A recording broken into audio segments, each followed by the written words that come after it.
eu gostaria de convidar os irmãos, por favor, para que abrissem as suas Bíblias em 1 Timóteo capítulo 2, versículos 1 a 6. O texto base da nossa exposição, da nossa pregação na noite de hoje, será a Epístola Paulina de 1 Timóteo capítulo 2 e versículos 1 a 6. E por meio desse texto, nós buscaremos, juntamente com o apóstolo Paulo, juntamente com a palavra de Deus, nós buscaremos tratar do seguinte tema: quem é Deus? Quem é Deus? Esse tema, pergunta, digamos, é o título da nossa mensagem na noite de hoje. Diz assim a palavra do Senhor em 1 Timóteo capítulo 2, versículos 1 a 6. Antes de tudo, peço que se façam súplicas, orações, intercessões e ações de graças por todos os homens, pelos reis e por todos os que exercem autoridade, para que tenhamos uma vida tranquila e pacífica, com toda a piedade e dignidade. Isso é bom e agradável diante de Deus, o nosso Salvador, que deseja que todos os homens sejam salvos e cheguem ao conhecimento da verdade. Pois há um só Deus e um só mediador entre Deus e os homens, o homem Cristo Jesus, o qual entregou a si mesmo como resgate por todos. Esse foi o testemunho dado no seu devido tempo. Amém? Somente até aqui. Vamos pedir, então, como sempre o fazemos, que Deus, de forma graciosa, generosa e bondosa, como somente Ele sabe e pode fazer, que Deus venha nos ajudar na exposição desse texto na noite de hoje. Amém? Pai, eu quero te agradecer, quero te bendizer pela oportunidade rica que o Senhor nos confere, para que possamos aqui estar reunidos em torno do nome santo, bendito, eterno, único, exaltado do seu Filho Jesus. E em nome dele que nós queremos prestar esse culto a Ti. E nesse momento, Senhor, em que nós acabamos de ler um trecho importantíssimo, relevantíssimo da Sua palavra, queremos Te pedir que o Senhor nos dê graça, que o Senhor, de fato, tenha misericórdia de nossa vida e nos ajude, ilumine o nosso entendimento, de modo que consigamos expor esse texto a ponto de abençoar a Sua igreja, de edificar a fé da Sua igreja e também a ponto de engrandecer, louvar e exaltar o Teu santo, eterno e bendito nome. Abençoe-nos nesta hora, instrua-nos, por favor, nos Teus caminhos, nas Tuas doutrinas, na Sua palavra, em tudo aquilo que o Senhor quiser nos dizer. Fale conosco, Senhor, porque eis aqui a Sua igreja reunida para ouvir a Sua voz, para ser por ela impactado, tocado, sobretudo também transformado. Fale conosco nesta hora, é o que nós Te pedimos, gratos, em nome de Jesus. Amém. Amém? Deus abençoe, por favor, aos irmãos podem assentar-se. Meus irmãos, as epístolas de 1ª e 2ª Timóteo e também Tito são conhecidas por nós cristãos, como nós muito bem sabemos, são conhecidas como epístolas ou cartas pastorais. E por que são assim conhecidas? Porque, entre outras coisas, estas cartas ou epístolas estão repletas de conselhos, de doutrinas, de ensinos, de exortações e de instruções não apenas teológicas, mas práticas a respeito, por exemplo, do ministério e da vida pastoral. E desse modo, qualquer pastor ou ministro cristão que preze pelo seu ministério, ele deve considerar com muita atenção e também com muita devoção, eu diria, as instruções paulinas presentes aqui nestas epístolas. E entre os diversos ensinos pastorais que nós encontramos ou podemos encontrar nessas cartas, Paulo nos apresenta aqui em 1 Timóteo capítulo 2, versículos 1 a 6, uma espécie de resumo teontológico que nos ensina algumas importantes verdades sobre Deus, sobre o ser de Deus, sobre a natureza de Deus e sobre, usando a linguagem paulina, o desejo de Deus ou a vontade de Deus expressas nesse contexto. E sendo assim, diante do texto bíblico que nós acabamos de ler, eu gostaria de falar com os irmãos na noite de hoje sobre esse tema: quem é Deus? Essa importante pergunta, que a meu ver é sugerida pela leitura desse texto, como nós teremos a oportunidade de perceber ao longo da exposição da mensagem nessa noite. Indo direto ao primeiro ponto que eu encontro aqui nesse texto e buscando responder essa pergunta, que a meu ver está presente no texto, isto é, quem é Deus? Isso faz com que eu chegue a uma primeira questão, que é a seguinte. Em primeiro lugar, e respondendo a essa pergunta, quem é Deus? Em primeiro lugar, eu descubro que Deus é aquele que se agrada das nossas orações pelas outras pessoas.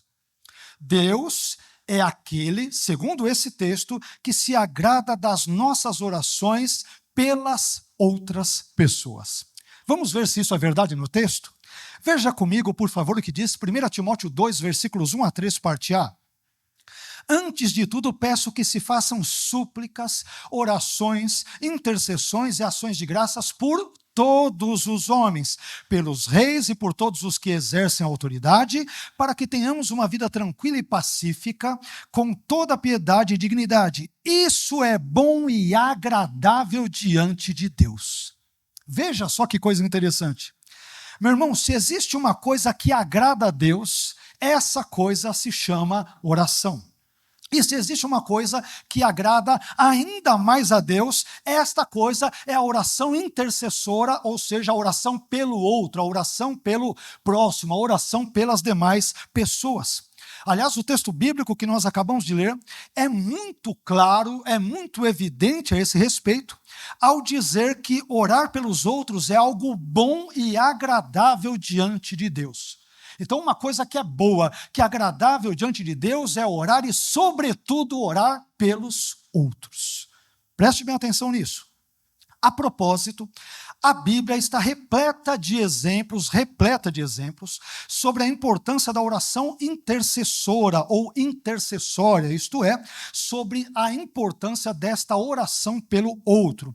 E como nós não temos aqui muito tempo para falarmos sobre isso, não é o nosso propósito sermos exaustivos sobre esse assunto, vamos citar aqui apenas alguns breves exemplos nesse sentido. Veja só como a oração pelo outro é importante pelas Escrituras. Eu vou citar alguns exemplos extraídos do Antigo Testamento, obtidos a partir das páginas do Antigo Testamento. Em Êxodo 32, versículos 11 a 14, por exemplo, o texto bíblico nos ensina que a oração intercessora de Moisés em favor do povo de Israel fez com que Deus suspendesse o seu juízo divino sobre o seu povo. Veja só que coisa interessante. O texto bíblico diz que Moisés suplicou ao Senhor seu Deus, e então o Senhor arrependeu-se do mal que disse que havia de fazer ao seu povo. Então a oração intercessora de Moisés fez com que o juízo divino, com que a ira divina, com que a punição divina, com que o castigo divino legítimos sobre Israel fosse ali suspenso mediante a oração intercessora, a oração pelo próximo, por Israel, feita por Moisés.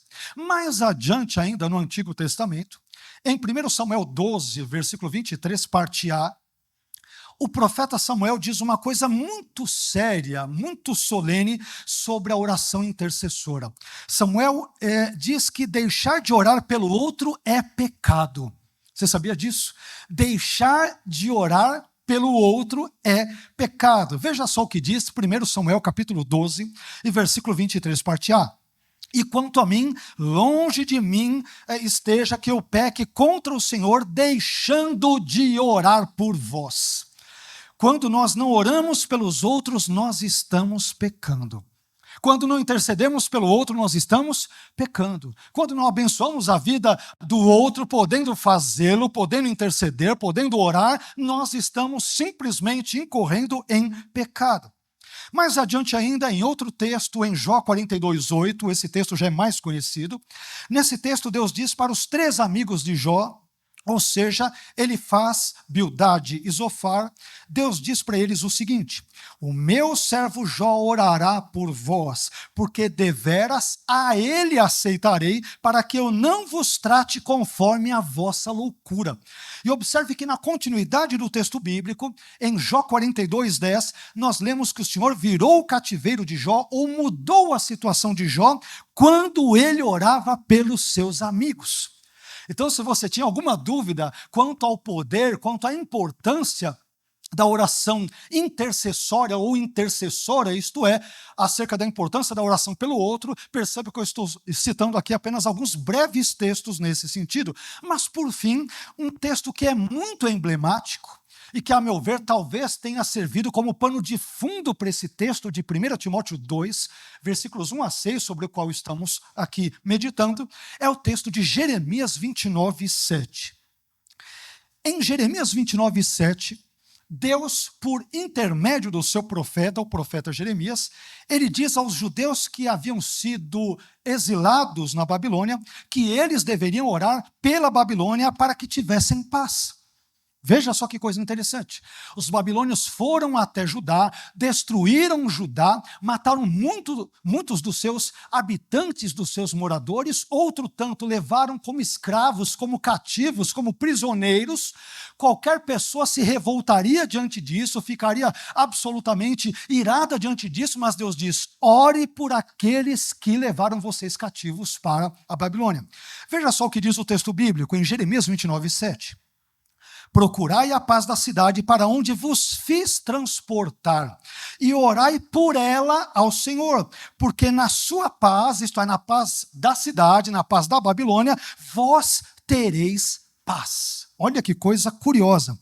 Meus irmãos, e esse mesmo princípio presente em Jeremias 29, 7, também está presente aqui em 1 Timóteo capítulo 2, versículos 1 a 13, especialmente falando parte A, quando Paulo diz: orem por todos os homens, pelos reis e por todos os que exercem autoridade.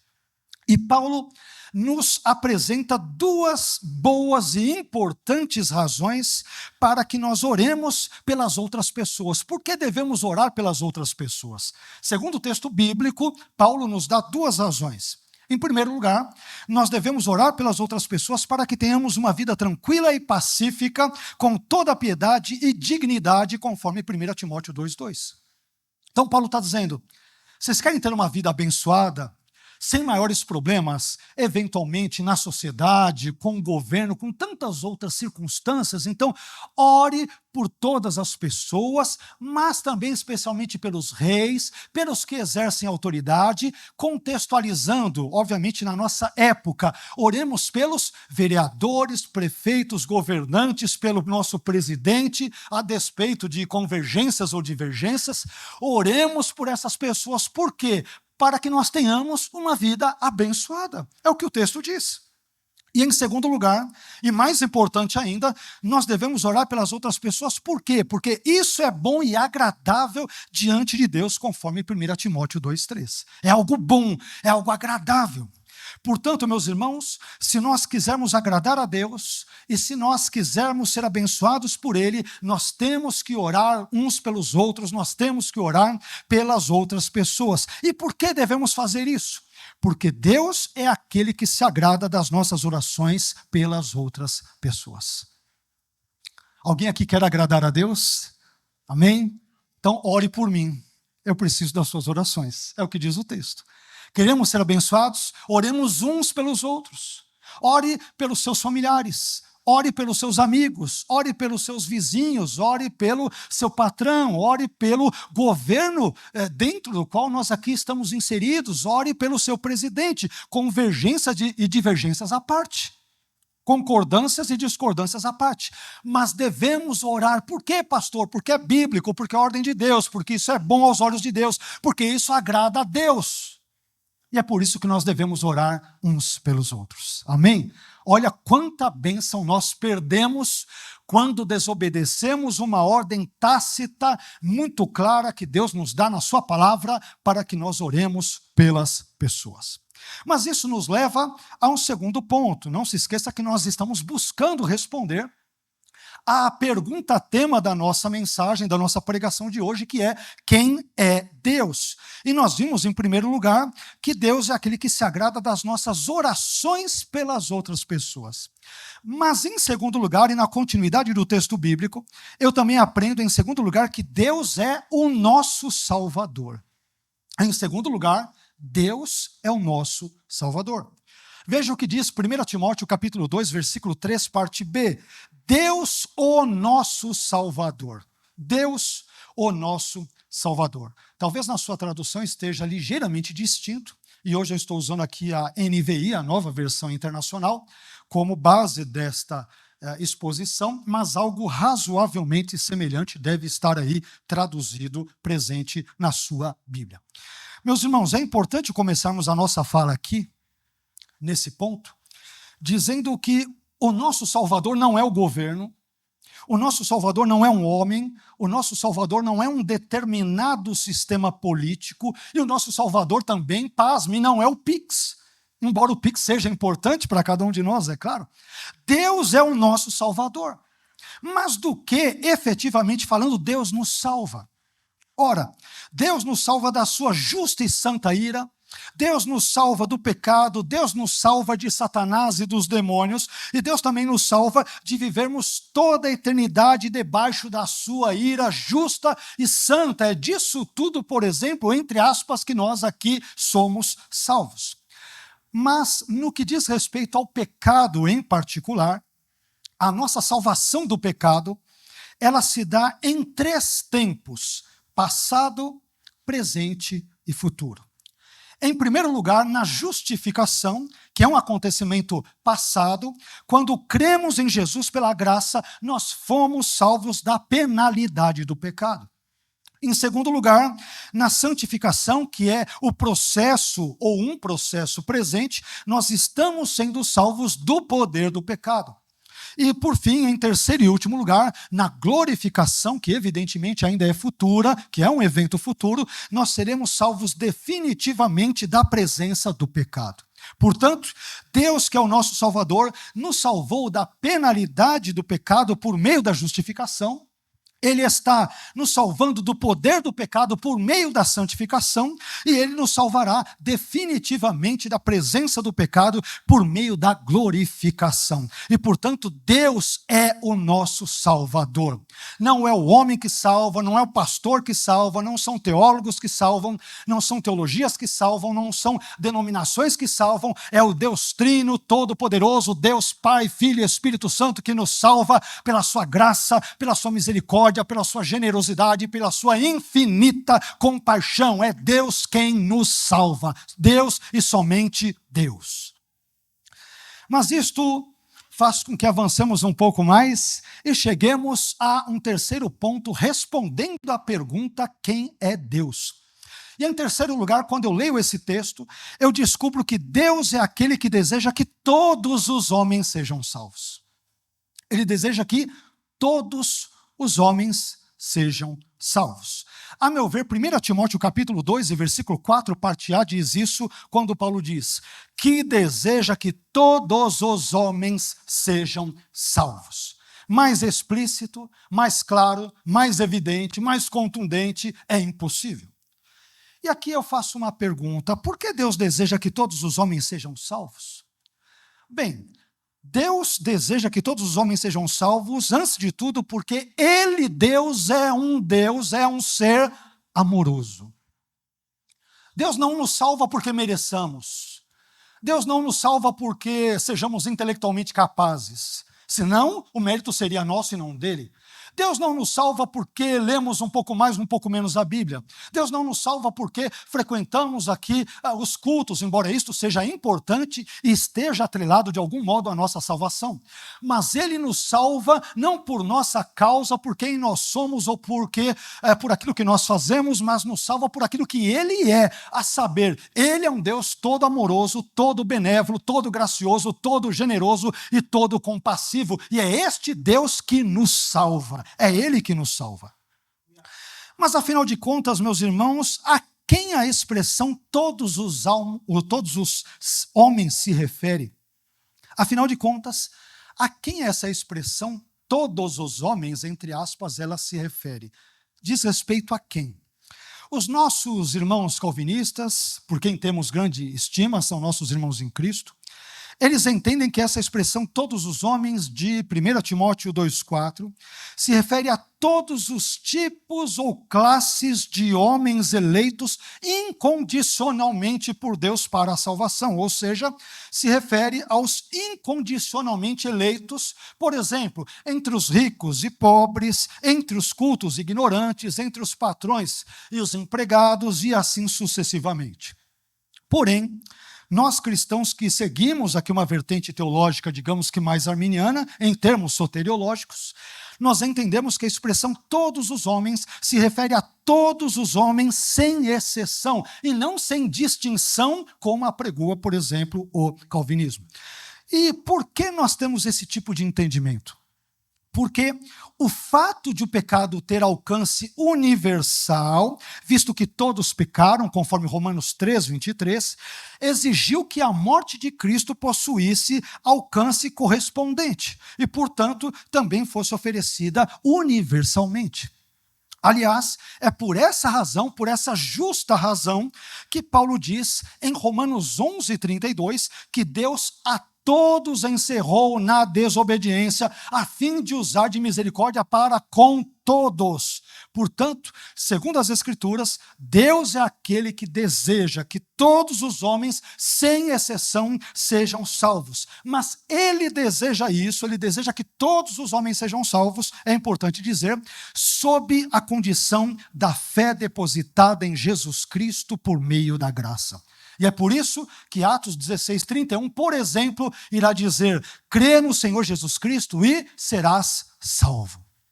O texto não diz, seja salvo e crerás. Ele diz, creia e será salvo. Por quê? A fé é um elemento condicional que deve anteceder, evidentemente, a salvação em Cristo. Mas isso faz com que avancemos um pouco mais e, respondendo à pergunta, quem é Deus, nós chegamos ao quarto ponto, que é o seguinte. Em quarto lugar, Deus é aquele que deseja que todos os homens conheçam a verdade. Deus não apenas quer salvar todos os homens, mas quer igualmente que todos os homens, todos os seres humanos, sem exceção, conheçam a verdade. 1 Timóteo capítulo 2, versículo 4, parte B, diz isso quando o texto completa dizendo: e cheguem ao conhecimento da verdade. Em termos bíblicos e teológicos, Deus concedeu aos seres humanos dois meios ou formas ou modos principais pelos quais eles, os seres humanos, podem conhecer a verdade. E é isso que é chamado, por exemplo, em teologia de revelação geral e revelação especial. E o que são esses termos, essas terminologias, revelação geral e revelação especial? Bem, a revelação geral, ela é chamada de geral por duas razões principais. Primeiro, porque ela está disponível para toda a humanidade em geral. E segundo, porque ela revela apenas um conhecimento geral, genérico de Deus. E nós podemos ver esse tipo de autorrevelação divina, por exemplo, na criação, visto que a criação aponta para um Criador, e a esse Criador nós cristãos chamamos de Deus.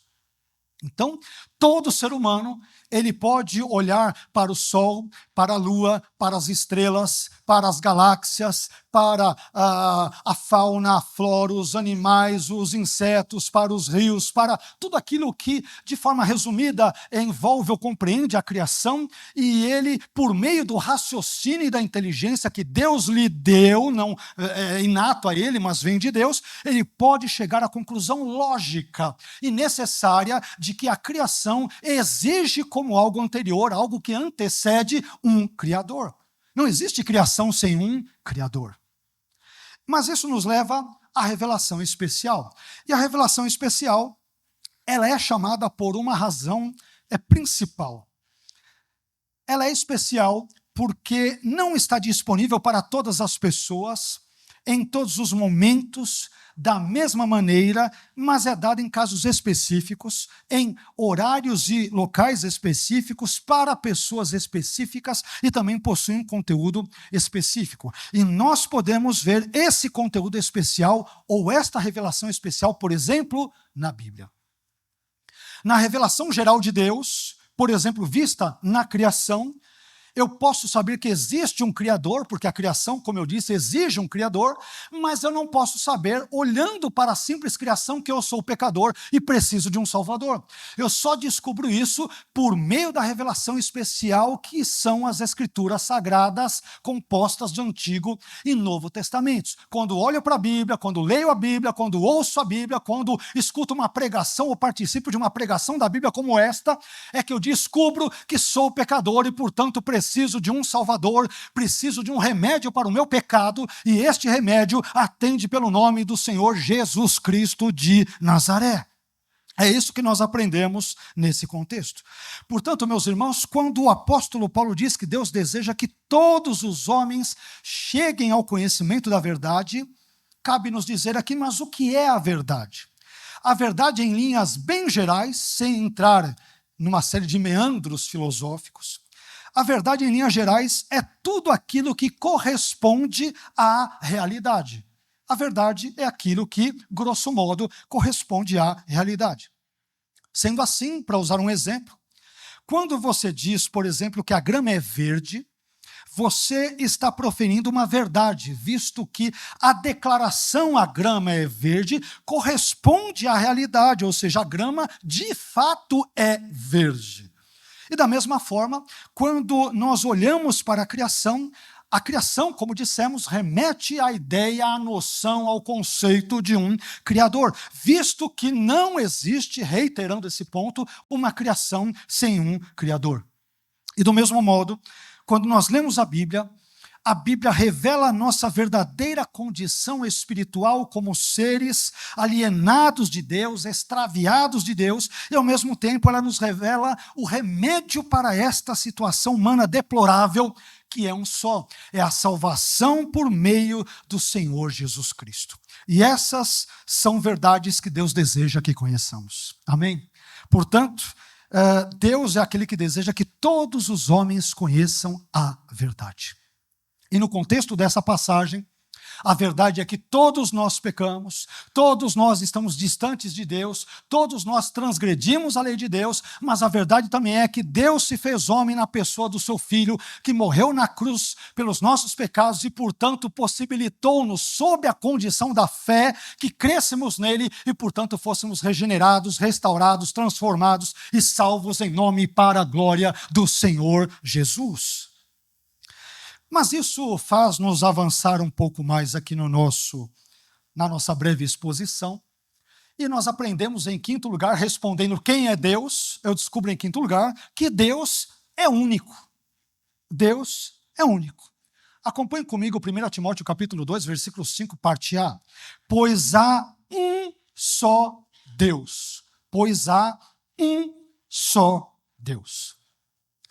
Quando Paulo diz aqui que há um só Deus, e nós acreditamos totalmente nessa verdade bíblica que nos foi auto-revelada nas Escrituras, é importante, contudo, conceituarmos o que nós cristãos queremos dizer com essa expressão "um só Deus". O que essa expressão "um só Deus", afinal de contas, significa para nós cristãos. E para que nós possamos entender um pouquinho melhor esse ponto, eu creio que seja importante nós traçarmos aqui, ainda que brevemente, uma rápida distinção entre o conceito judaico e o conceito cristão de um só Deus. Porque quando um judeu diz que crê em um só Deus, ele quer dizer uma coisa. Quando um cristão típico diz que crê em um só Deus, ele quer dizer outra coisa.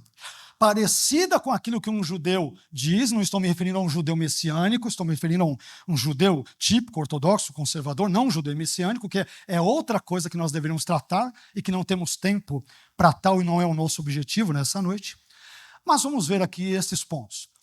Para os judeus, a expressão "um só Deus", ela é defendida em termos de uma unidade absoluta, ou seja, Deus é um ser único e uma pessoa única. É isso, de forma bem sucinta, o que um judeu típico quer dizer. Já para nós cristãos, A expressão um só Deus, ela é entendida em termos de uma unidade composta, e não em termos de uma unidade absoluta, como entende-se no judaísmo. Ou seja, de uma perspectiva cristã, Deus é um único ser em essência, mas este ser único em essência, ele subsiste ou coexiste em três pessoas divinas e distintas, a saber, Deus Pai, Deus Filho e Deus Espírito Santo. É aquilo que nós costumamos chamar em teologia de trindade. Mas por que, afinal de contas, é importante nós sabermos a razão da nossa fé, como Pedro nos orienta numa das suas epístolas? Então, por que nós cristãos chegamos a essa conclusão de que Deus é uma unidade composta e não uma unidade absoluta, conforme no judaísmo? Por que chegamos a esse tipo de conclusão? Bem, nós chegamos a essa conclusão por várias razões, mas aqui, por questões de brevidade de tempo, eu vou citar brevemente apenas duas dessas razões de forma muito breve. Em primeiro lugar, nós cristãos entendemos que Deus é uma unidade composta porque no Antigo Testamento, substantivos hebraicos como Elohim e Adonai, por exemplo, pronomes como nós e verbos como façamos, desçamos e confundamos, entre outros, que possuem Deus como referente, eles são usados frequentemente na forma plural. E, portanto, essas várias designações plurais de Deus presentes nas páginas da Bíblia hebraica, ou seja, do Antigo Testamento, elas nos levam a concluir, a nós cristãos, que Deus é uma unidade composta. E unidade composta esta que, na nossa compreensão, é perfeitamente condizente com o nosso conceito cristão de trindade, ou seja, existe um único Deus em essência, mas que subsiste ou coexiste em três pessoas, a saber, Deus Pai, Deus Filho e Deus Espírito Santo. Nós não inventamos isto, não é invencionice de teólogos, de cristãos. Isto é inferido a partir de substantivos no plural, de verbos no plural e de pronomes hebraicos, todos eles no plural, quando muitas vezes o Antigo Testamento se refere a Deus. E essa pluralidade divina leva-nos, a nós cristãos, a entendermos que Deus é uno, mas trino ao mesmo tempo. Amém? Deu para entender? Mas, em segundo lugar, nós cristãos também entendemos que Deus é uma unidade composta e não absoluta, como no judaísmo, porque ao longo dos dados cumulativos presentes em toda a Bíblia, ou ao longo daquilo que chamamos em teologia de revelação progressiva, tanto o Pai, quanto o Filho e quanto o Espírito Santo, eles recebem atributos, descrições e qualificativos que os identificam ambos, Pai, Filho e Espírito Santo, como Deus. Então a eternidade é aplicada ao Pai, ao Filho e ao Espírito Santo. A criação do mundo é aplicada ao Pai, ao Filho e ao Espírito Santo. E tantas outras situações, a nossa salvação. Quem está presente nessa ação operosa da salvação? O Pai, Filho e Espírito Santo. Então, isto tudo faz com que nós cristãos cheguemos à conclusão, a meu ver e a nosso ver bíblica, de que o Pai, Filho e Espírito Santo são Deus e, portanto, nós cremos num Deus que é uno em essência, mas que coexiste em três pessoas, isto é, Pai, Filho e Espírito Santo. Portanto, quando nós dizemos que Deus é único, nós queremos dizer que Deus é um único ser em essência, mas que subsiste, reitero esse ponto porque é importante, Deus subsiste em três pessoas divinas, mas distintas, a saber, Deus Pai, Deus Filho e Deus Espírito Santo. Isto faz-nos com que nos aproximemos de mais um ponto importante para responder à pergunta: quem é Deus? E em sexto lugar, quando eu leio esse texto, eu descubro que Deus é aquele que estabeleceu um único mediador entre Ele mesmo, Deus, e os homens, a saber, Cristo Jesus. Não existe outro mediador entre Deus e os homens, a não ser Jesus Cristo. Amém? Pastor não é intermediário entre Deus e os homens em termos salvíficos, redentivos ou soteriológicos. A igreja também não é, o diácono também não é, o presbítero também não é, a EBD também não é, a denominação também não é. Jesus Cristo é o único mediador em termos salvíficos, soteriológicos entre Deus e o homem. Vejamos o que diz 1 Timóteo capítulo 2, versículo 5, parte B.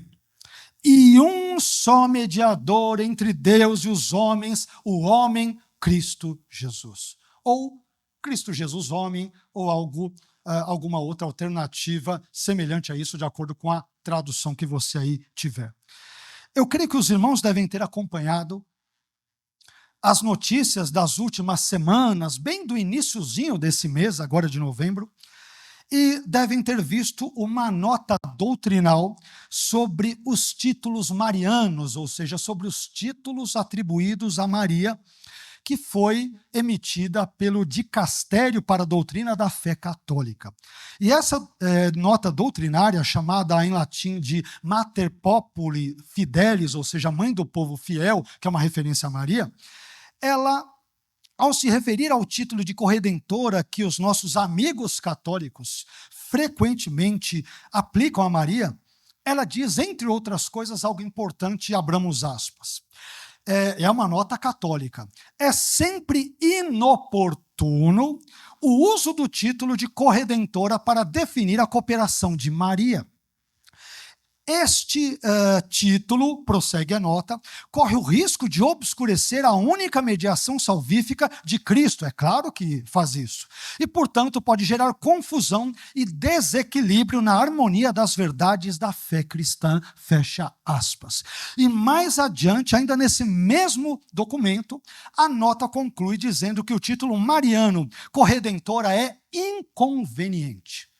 Veja só, esse título ele é chamado tanto de inoportuno quanto de inconveniente. E eu iria mais longe e diria, é herético e perfeitamente antibíblico, absolutamente antibíblico. Jesus não é redentor com mais alguém, é o Deus Trino quem nos redime, o Deus Pai, o Deus Filho, o Deus Espírito Santo. Senão, nós colocaríamos Maria, com um perdão ali pelo trocadilho, como uma espécie de quarta pessoa da Trindade. Ela não é a nossa corredentora, nunca foi e nunca será. O nosso Redentor é o Senhor Jesus Cristo de Nazaré.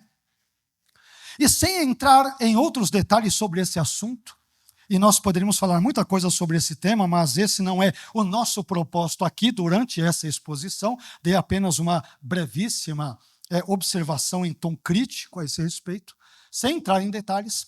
A Bíblia, meus irmãos, como nós muito bem sabemos, é absolutamente clara ao se referir à exclusividade de Jesus como o único mediador entre Deus e os homens.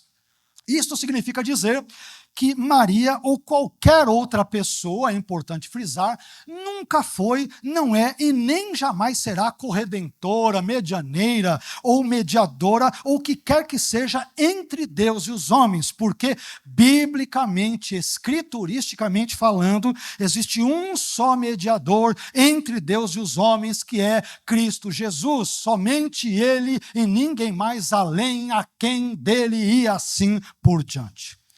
Aliás, foi o próprio Senhor Jesus Cristo quem disse isso. Quando declarou, por exemplo, em João 14,6, no famoso texto joanino do Evangelho de João, João 14, versículo 6, o próprio Jesus disse, eu já mencionei isso para os irmãos em outras ocasiões, que a fé cristã, envolvendo evidentemente a pessoa de Cristo, ela envolve um elemento exclusivo. Então, o próprio Jesus nos forneceu uma das declarações mais exclusivistas de todas. Quando ele disse em João 14,6, eu sou o caminho, a verdade e a vida. E como se isso não bastasse, ele vai dizer, ninguém vem ao Pai senão por mim. Mas e Maria? Maria não leva ninguém a Deus, a eternidade e a salvação. Jesus leva, a fé em Jesus leva, o temor ao nome de Jesus leva, a obediência a Jesus leva, a confiança em Jesus leva. Maria não foi, não é e nunca será corredentora. Nós conhecemos um único Redentor que se chama Jesus Cristo de Nazaré. Portanto, meus irmãos, Deus é aquele que estabeleceu um único mediador entre Deus Ele mesmo, entre Deus mesmo e os homens, que é o Senhor Jesus Cristo. Isso faz-nos avançar um pouco mais e faz-nos chegarmos aqui no sétimo e penúltimo ponto da nossa reflexão, da nossa exposição desta noite. Respondendo à pergunta quem é Deus, nós buscamos responder essa pergunta por meio do texto bíblico, dizendo que, em sétimo lugar, de acordo com o texto bíblico, Deus é aquele que estabeleceu o sacrifício de Jesus como meio de resgate da humanidade por seus pecados. Vejamos o que diz 1 Timóteo, capítulo 2, versículo 6, parte A, caminhando quase para o final da nossa exposição, onde Paulo vai dizer o seguinte, Paulo diz o seguinte sobre Jesus: o qual entregou a si mesmo como resgate por todos. Não é todos os tipos de homens, não é todas as classes de homens, é todos os homens sem exceção. Ele fez isso por mim e fez por você. Ora, mas diante do fato incontestável de que todos nós, seres humanos, sem exceção, somos pecadores, incluindo Maria, todo e qualquer ser humano, como é que Deus nos liberta? Como que Deus nos livra, nos resgata? Como que Deus nos salva dos nossos pecados? Meu irmão, diante do nosso estado espiritual decadente, deplorável e pecaminoso, Deus estabeleceu o sacrifício de Jesus, o seu Filho, como o meio de resgate da humanidade por seus pecados. Esse é o meio que Deus nos proveu ou nos provisionou. E aqui, a palavra resgate merece a nossa atenção, e eu chamo a atenção dos irmãos para a palavra resgate presente nesse texto. A palavra traduzida aqui para o português como resgate é a palavra grega antilitron, que era o nome pelo qual era chamado aquilo que era dado em troca como pagamento para a libertação de alguém que era mantido em cativeiro.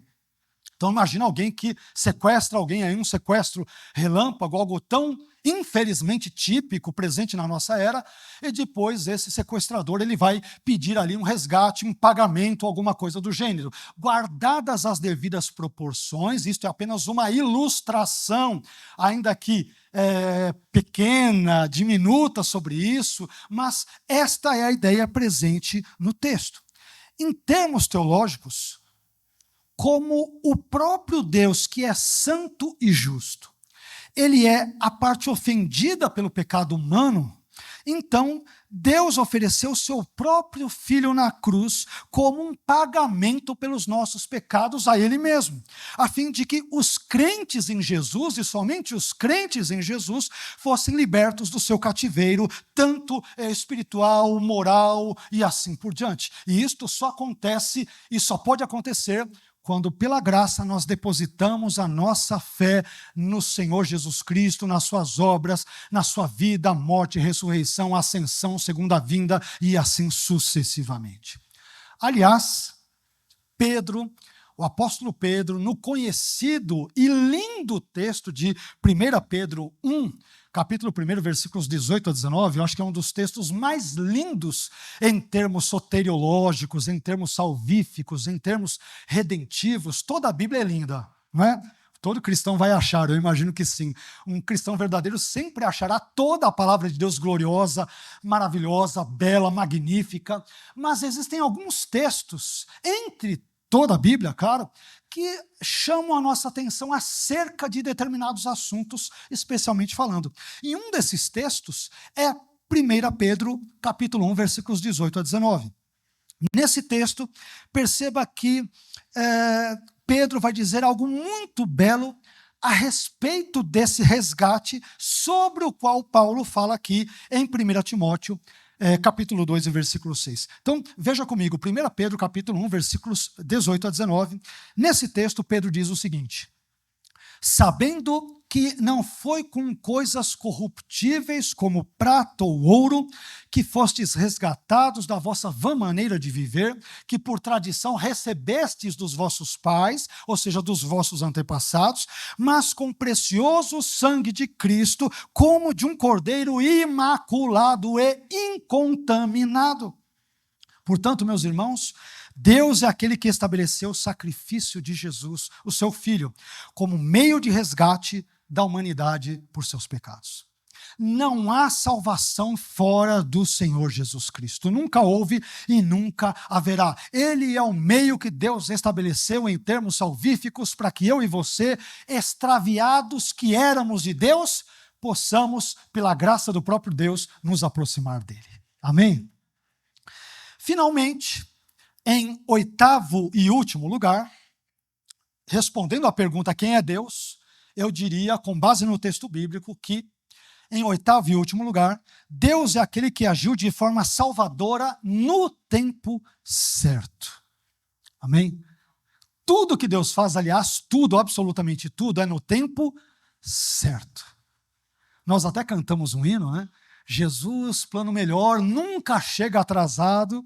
É interessante que quando Jesus chegou atrasado, entre aspas, no contexto ali da situação do seu amigo Lázaro, Jesus de propósito se atrasou e devido ao seu atraso premeditado, não porque ele errou, não porque ele falhou, não porque ele pecou, é evidente que não, mas mesmo quando Jesus chega atrasado, entre aspas, de uma perspectiva humana, para visitar o seu amigo Lázaro, que ali está morto, Jesus chega no momento certo.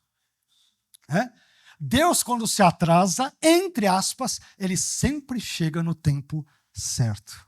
Está entendendo? Deus, mesmo quando de uma perspectiva humana se atrasa, o atraso, entre aspas, de Deus sempre se dá no tempo certo. Deus nunca falha, nunca erra. Tudo que ele faz é perfeito, é pleno, é total, é completo. Não há erros, não há rusgas, não há mácula, não há pecado, não há nada. É perfeito o agir dele. Vejamos isso em 1 Timóteo capítulo 2, versículo 6, parte B. Agora sim, o oitavo e último ponto da nossa reflexão. 1 Timóteo 2, versículo 6, parte B diz: esse foi o testemunho dado no seu devido tempo. Devido tempo. Observe algo interessante aqui no argumento, o argumento de Paulo, é o argumento que Paulo nos dá, que Deus nos dá por meio do seu servo apóstolo Paulo. Observe que depois de dizer, em 1 Timóteo capítulo 2, versículo 3, parte B, até 6, parte A, que, abramos aspas, Deus, o nosso Salvador, é aquele que deseja que todos os homens sejam salvos e cheguem ao conhecimento da verdade, pois há um só Deus, um só mediador entre Deus e os homens, o homem Cristo Jesus, o qual entregou a si mesmo como resgate por todos. Depois de dizer tudo isso, Paulo conclui o seu pensamento, o seu texto, nessa passagem, dizendo que esse foi o testemunho dado no seu devido tempo. Esse é o contexto da fala de Paulo, para nós não tirarmos do contexto e ensinarmos bobagens aí. Esse é o contexto da fala paulina. O que isso quer dizer? Isso quer dizer que quando Deus se fez homem na pessoa de Jesus, e quando Deus proveu Jesus como a salvação pelos nossos pecados, pelos meus e pelos teus pecados, pelos pecados de toda a humanidade. Isso tudo ocorreu no tempo apropriado, no tempo adequado, no tempo certo, no tempo perfeito planejado por Deus. E Paulo, meus irmãos, ele explicou de forma muito clara essa ação salvadora de Deus, que se deu no tempo certo. Ele explicou isso com outras palavras, de forma muito clara, quando ele escreveu, por exemplo, Gálatas capítulo 4 e versículos 4 e 5, quando Paulo em Gálatas diz o seguinte: mas vindo a plenitude dos tempos, Deus enviou o seu Filho, nascido de mulher, nascido sob a lei, para remir os que estavam debaixo da lei, a fim de recebermos a adoção de filhos. A fim de que nós, que outrora não éramos filhos, quando pela graça de Deus cremos em Cristo, passamos a ser filhos, somos adotados por Deus e, portanto, passamos a ser elementos integrantes da família de Deus, da família grandiosa de Deus, que é a igreja. Meus irmãos, tudo que Deus cria, tudo que Deus faz, tudo que Deus planeja, tudo que Deus promete, tudo que Deus cumpre e tudo que Deus executa, Ele o faz no tempo certo, no tempo devido, no tempo apropriado. Tudo, absolutamente tudo. Isso é muito importante para a nossa vida porque às vezes nós pensamos que Deus agiu precipitadamente. Às vezes podemos ser tentados a pensar que Deus se atrasou na maneira de agir, como ali uma das irmãs de Lázaro: Senhor, se o Senhor tivesse aqui, o nosso irmão não teria morrido. Se o Senhor não tivesse se atrasado, ou seja, a culpa é sua que não veio no horário certo. Mas, meus irmãos, Jesus sempre chega no horário certo, sempre no momento exato. O Salmo vai dizer que Deus é o nosso socorro presente no momento da angústia. Deus não se atrasa ou se adianta, Ele sempre age no momento certo. E o momento certo não é a minha e a sua vontade, o momento certo é o momento dele, conforme a vontade soberana dele, inteligente dele, é toda sábia dele, a vontade de Deus e não a minha e a sua vontade. Portanto, Deus é aquele que agiu, sempre age, sempre agirá de forma salvadora no tempo absolutamente certo, devido, apropriado e correto. Deus sempre age, sempre foi assim, é assim e sempre será assim. Deus age no tempo certo.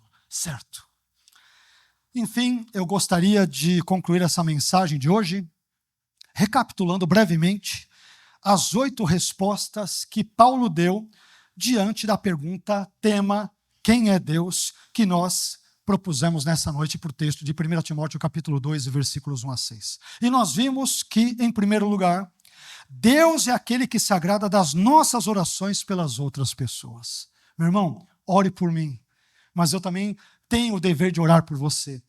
Oremos por nossos cônjuges, filhos, familiares, vizinhos, amigos, políticos, gostemos ou não deles muitas vezes. Alguns parece que não dá vontade de orar, não é isso? Devido a N circunstâncias, mas, meu irmão, você é crente. Você não precisa concordar com todos os políticos e com todas as ideologias. Eu também não concordo, mas Deus nos chamou, a despeito de concordâncias e discordâncias, Ele nos chamou para orarmos pelas pessoas. Por quê? Para que sejamos abençoados, tenhamos uma vida quieta e sossegada em toda a piedade, e também o maior de todos os motivos, porque isso é bom e agradável aos olhos de Deus. Amém? Segundo, Deus é o nosso Salvador. É Deus quem nos salva. Não é Maria, não são santos, não é quem ou o que quer que seja. Quem nos salva é o Senhor Jesus. Terceiro, Deus é aquele que deseja que todos os homens sejam salvos, não alguns, mas toda a humanidade sem exceção. Quarto, Deus é aquele que deseja que todos os homens também conheçam a verdade.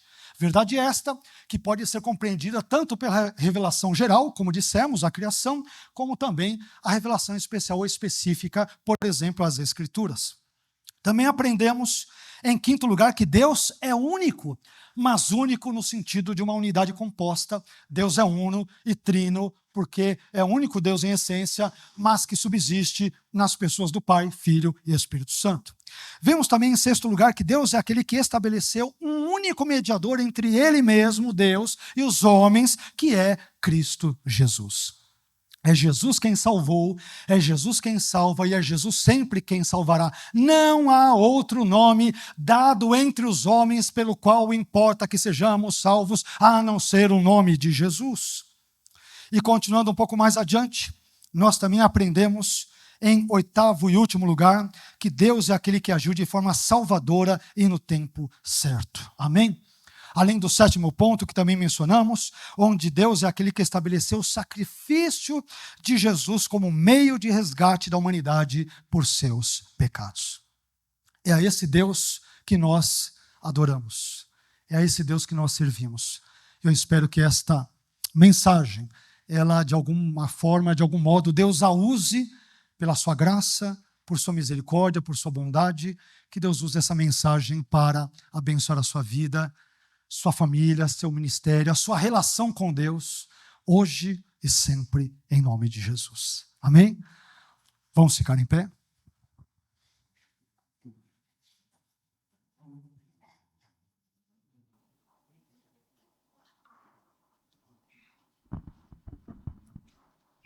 Quem é Deus? Uma das perguntas mais importantes, sem dúvida alguma, da nossa vida, da nossa existência. E somente quando nós sabemos quem Deus é, que nós temos condições de olharmos para nós mesmos e sabermos quem nós somos. E quando nós olhamos para as Escrituras, nós descobrimos que sem Jesus somos seres alienados, extraviados, distantes de Deus, da sua salvação, da sua vontade, da sua graça, do seu amor. Não que Ele não continue nos amando, mas não somos mais beneficiados do seu amor quando nós rejeitamos Deus e o seu plano salvífico ao nosso favor, ao nosso respeito. E esse texto dessa noite, meus irmãos, nos ensinou 8 importantíssimas coisas que Deus é. E porque Deus existe, e porque Ele é isso tudo que nós lemos, sobre o que nós meditamos e muito mais, é que nós podemos ser salvos, restaurados, abençoados, transformados e podemos ter vida eterna em Cristo. Somente por causa daquilo que Deus é, conforme aprendemos nessa noite.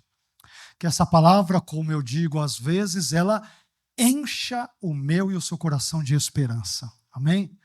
Diante de um mundo tão desesperançoso, tão decaído e que tanto se esforça por nos afastar de Deus, que essa palavra Deus use por meio do seu poder e graça para nos atrair a Ele mesmo. Nós precisamos de Deus, Deus não precisa de nós, mas nós carecemos urgentemente dEle, da sua graça, do seu perdão e da sua salvação. Amém? Vamos orar? Por favor, feche os teus olhos. Senhor, eu quero te agradecer porque nesta noite, por meio desse texto tão lindo, tão belo, tão tocante, tão maravilhoso da sua palavra, Senhor, nós pudemos aprender lições simplesmente maravilhosas para a nossa vida. Tu conheces, Senhor, a nossa vida melhor do que a nós mesmos, melhor do que a ninguém, e é por isso que nós confiamos a nossa própria vida aos teus cuidados. Nós não temos a quem recorrer, porque só tu tens palavras de vida eterna. É a sua palavra que nos transforma, é a sua palavra que nos revela, é a tua palavra que nos abençoa, é a tua palavra que nos restaura, é a tua palavra que nos corrige, é a tua palavra que de fato efetua uma profunda e necessária transformação no nosso interior, Senhor. Nós precisamos do Senhor, precisamos do teu Espírito, precisamos da sua palavra, precisamos da sua salvação, enfim, nós precisamos de ti, ó Deus Trino, Pai, Filho e Espírito Santo. Nós nos colocamos nas tuas mãos, Senhor, porque não há outro lugar melhor onde possamos estar a não ser nas suas bondosas e onipotentes mãos. Eis-nos aqui nesta noite, Senhor. Olhe para nós, tenha misericórdia de nós, ajude-nos a cumprirmos as verdades presentes nesse texto, esses pontos, por exemplo, que buscamos expor na noite de hoje. Perdoe os nossos pecados. Ajude-nos a não confiarmos em nós mesmos, mas a confiarmos no teu Filho Jesus, na sua obra que o Senhor nos providenciou graciosamente para a nossa própria redenção, para a nossa própria salvação. O Senhor é o nosso Salvador. Nós somos miseráveis pecadores. Somos simplesmente pecadores que carecem da sua graça, que carecem do seu perdão, que carecem da sua restauração, da sua salvação, da sua redenção. Nós precisamos de ti, Senhor. E por isso que nós suplicamos o teu perdão na noite de hoje. Aproveitamos também para te pedir, conforme o Senhor nos orienta no texto que lemos, queremos te pedir que o Senhor abençoe aos nossos irmãos.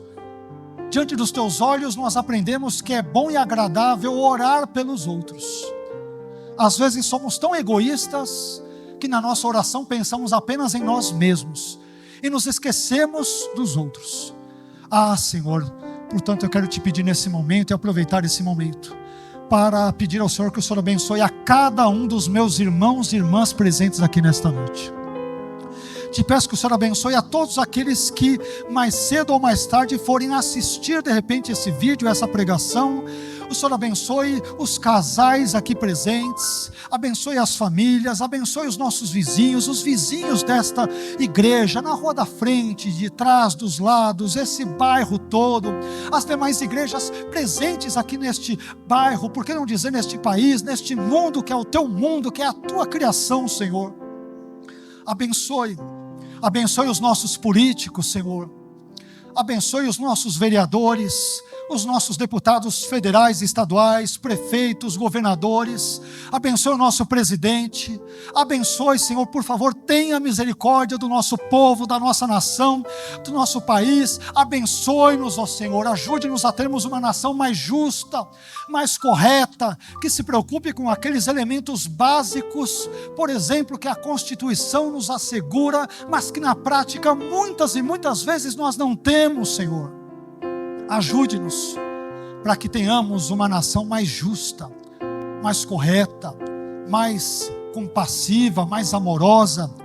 Ajude-nos a melhorarmos na educação, em todas as demais situações importantes, desde o saneamento básico, educação, questões de saúde e tantas outras. Senhor, que o Senhor venha repreender todo esse mal, essa coisa maligna que é a corrupção, que muitas vezes ela fica ali embrenhada na nossa política, em muitos dos nossos governantes. Mas, Senhor, tenha misericórdia, por favor, do Brasil, tenha misericórdia da nossa nação, tenha misericórdia de nós, Senhor.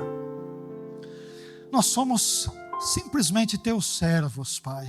Ouça, por favor, a nossa súplica e tenha misericórdia do seu povo, Senhor. Tenha misericórdia do Brasil, essa nação que é tão bela, com uma infraestrutura natural, climática, tão bela, tão bonita, mas ao mesmo tempo com tantas injustiças, tanta corrupção e tantos problemas aqui e acolá. Senhor, entre com a sua providência na nossa nação e nos abençoe. Nós clamamos, nós precisamos do seu agir, da sua operosidade no nosso meio. Precisamos que o Senhor haja no contexto brasileiro, Senhor. Nos abençoe, por favor, nessa noite. Obrigado por tudo, por nos ensinar essas lições maravilhosas sobre quem Deus é.